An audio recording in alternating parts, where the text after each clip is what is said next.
বলো গুলি এখন হাঁটে হাঁটে মন্দির সামনে যাচ্ছে। এখানে কিন্তু ভাইরাল সেই জায়গাটা, তাই তো? সবাই ছবি তুলেছিল এখানে এমন করে কেমন করে বলতেছিল।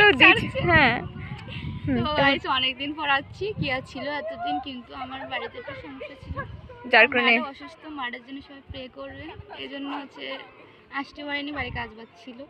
হঠাৎ আজকে দেখা হয়ে গেছে, মানে আজকে বৃষ্টি হয়েছে, ঠিক আছে?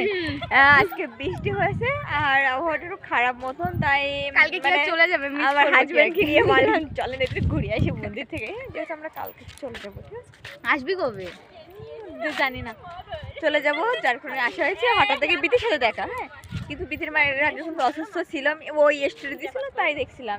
এসে শুনলাম মা একটু অনেক অসুস্থ, যার কারণে বাইরে বের হয় না, তেমন বাড়িতে কাজ বাজ করতে হয়। হঠাৎ দেখি রংধনু, এটা কত সুন্দর দেখাচ্ছে।